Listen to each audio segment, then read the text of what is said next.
To update the story further, President Reagan has been informed of the Beirut bombing and the killing of U.S. Marines. The president is spending the weekend in Augusta, Georgia, but CNN has reporters with the president. He is expected to return to Washington within a few hours, cutting short his weekend of golf in Augusta. So far, there's been no statement from the White House, but we do know that the president is monitoring the situation. CNN is sending live camera crews to Andrews Air Force Base for the president's expected early arrival, and will bring you any statement he might have at that time. In addition, the CNN Washington Bureau is sending camera crews to both the State Department and to the Pentagon to get their assessment of the situation. We will, of course, continue to bring you live phone reports from Beirut from CNN's Jim Clancy. Also, videotapes of the building that was bombed in Beirut is now on its way to a satellite feed point in Lebanon. We should be seeing that tape within a short time, and as soon as we receive it here in Atlanta, we will bring it to you. Please stay with us.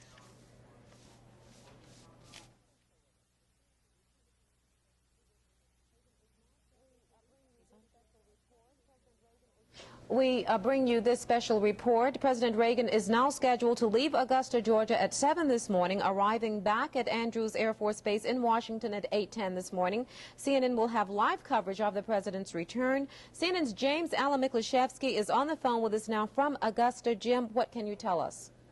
Gwen, the president was awakened here at Augusta, Georgia at approximately 2:27 this morning by his National Security Advisor, Robert McFarland, and given the news of the deaths of the Marines in Beirut. The decision was made that the president should cut short his two-day vacation here in Augusta and head back to Washington. He'll do that within a matter of hours. He's expected to arrive in Washington shortly after 8 o'clock and proceed directly to the White House for a meeting with his top national security advisors. Could you tell us at this point what the president can do in view of what's happened? What steps can we take now? Well, of course, the president has said time and again that he is committed to the peace process in the Middle East, and has said just as recently as last week during a formal news conference that the U.S. Marines, he was committed to leaving U.S. Marines in Beirut until as long as necessary to see that the peace process is carried out there. Now, you'll remember, Gwen, that 2,000 Marines were headed from the United States to the Middle East to relieve those 1,600 troops now on the ground there. Those 1,600 troops have been there now for a year. But that contingent, that flotilla, has been diverted to the Caribbean in the vicinity of Grenada, where that government was overthrown just this past week, and where the fate of some 1,000 Americans still hangs in the balance there. So some decisions will obviously have to be made as to the replacements who are now in the Caribbean, whether they should be called off there and sent directly to Beirut. And of course, as the White House has said consistently, our involvement in the peace process, specifically the use of U.S. Marines in the multinational peacekeeping force, is under constant review. But so far there has been no indication from our White House personnel that there would be any wavering in the president's commitment to that peace process and the use of Marine peacekeepers in Lebanon. Now, you say the president will be meeting with the security advisors. You're speaking of Robert McFarland? Robert McFarland, members of his National Security Council. We don't have a list yet of who will be at that meeting, but Secretary of State George Shultz, you know, is here with Reagan for this golfing weekend that they had planned and has been disrupted now for a second time. But Shultz will likely be included in the meeting, as will the president's top security advisors. You could assume that Secretary of Defense Caspar Weinberger is being kept informed, and may also be attending that meeting this morning at the White House. Are you able to give us any assessment of your or any opinion on whether or not the president will decide to divert the contingent of our task force that's now in Grenada to Lebanon? There's no idea. There has not been an assessment for us in the last 24 hours as to the seriousness of the situation there in Grenada. But with the deaths of these Marines in Beirut, an I'm sure there'll be some serious consideration given to speeding up that replacement process that was due to begin this week. Well, thank you very much, and we look forward to hearing your report on the President's return from Andrews Air Force Base. Thank you. To update this story further, President Reagan is cutting short a golfing weekend in Georgia this morning to return early to the White House because of the killing of U.S. Marines in Lebanon. CNN is now also setting up camera crews at the State Department and the Pentagon in Washington. So far, there's been no official word from these departments on the explosion in Beirut and the killing of at least 48 U.S. Marines. We are expecting videotape of the scene in Beirut within a short time. As soon as we receive that tape by satellite, we'll, of course, bring it to you. We'll also continue with our live phone reports from Beirut and CNN's Jim Clancy, as well as from James Allen Miklaszewski. Again, the President is cutting short a golfing weekend in Georgia this morning to return early to the White House because of the killings of U.S. Marines in Lebanon.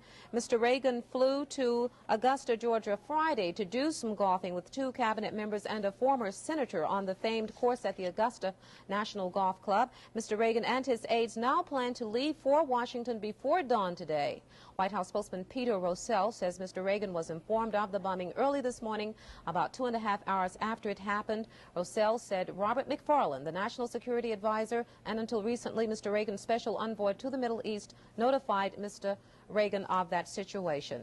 We'll bring you more details as they become available to us. Stay with us, please.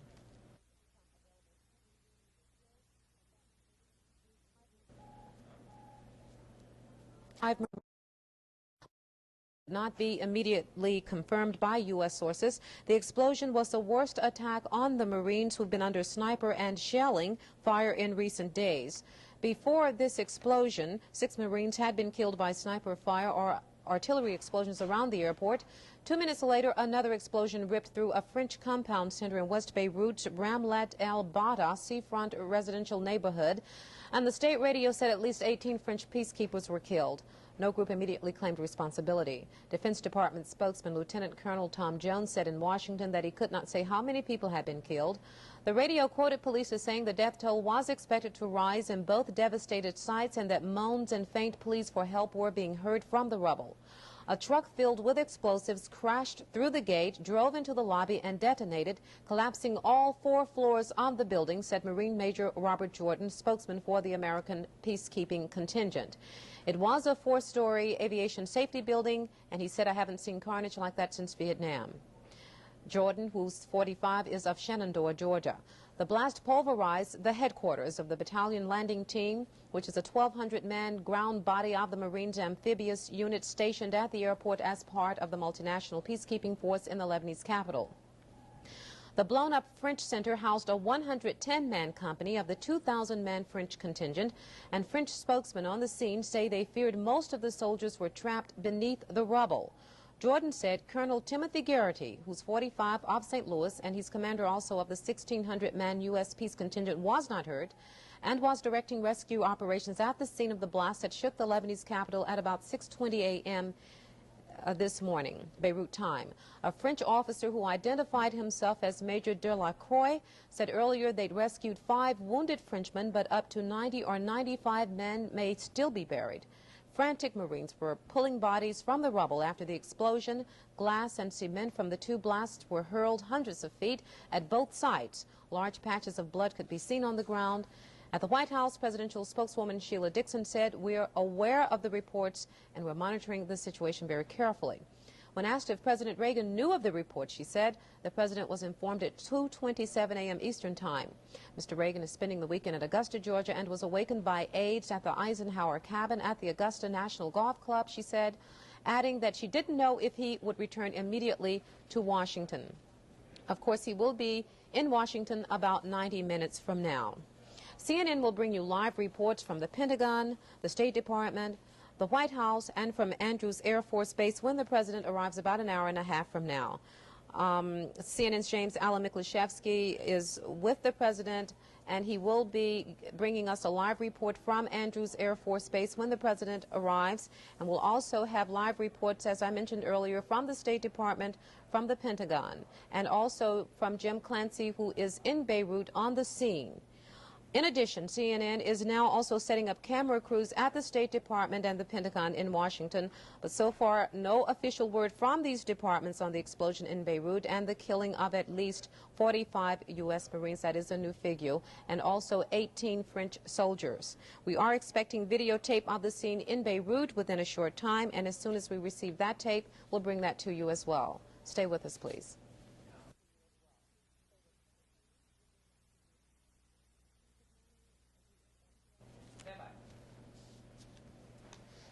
Good morning. We are interrupting our regular programming to bring you a special report. We now have new casualty figures. There are now 62 known dead American Marines and 83 wounded. Also, we have the first still photo from that explosion in Beirut. As you see, they're depicted on your screen. Rescue efforts are continuing as the search and rescue crews try to pull people out from under the rubble. And also, we have a report for you from Dean Reynolds, who is with President Reagan, who is still in Augusta, but is expected back in D.C. at about 8:10 this morning. Dean? Yes, Gwen. You're with the president in Augusta. Right. We have learned that the president was awakened, as we have reported, about 2:27 by National Security Advisor Robert McFarlane. The president was then apprised of the situation as it stood at that point. Later on, after that call, the president in turn telephoned the Marine Corps Commandant, General P.X. Kelly in Washington. According to the White House, he called to express his concern and to seek information regarding the extent of the losses. The president conveyed his deep personal sense of loss for the sacrifice of the Marines. We are told that Mr. McFarlane, the National Security Advisor, who was, of course, the President's special Middle East envoy, has been in continuous contact with officials in Beirut, and that President Reagan has also been discussing the situation with Secretary of State George Shultz. The President, as you've reported, is due back in Washington shortly after 8 o'clock this morning. And from the White House South Lawn, he is to go directly into a meeting with the National Security Advisors to discuss the latest casualty figures and a possible American response. All right, Dean, thank you very much. As I told you earlier, we do have the first still photo of the explosion in Beirut. We're still waiting to get the video, and it's on its way. A Marine spokesman who's in Beirut, Major Robert Jordan, described the situation like this. He said that he'd not seen carnage like this since Vietnam.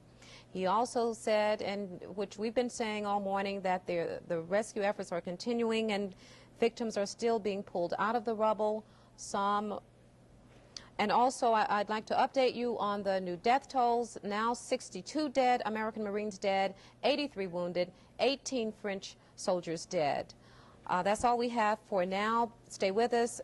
We'll bring you those live reports from Dean Reynolds, who's with the president, James Allen Miklaszewski, who's going to fly with the president to Andrews Air Force Base, also from CNN's Jim Clancy in Beirut, as well as reports from the Pentagon and the State Department, and the first video from Beirut, which is on its way. Thank you.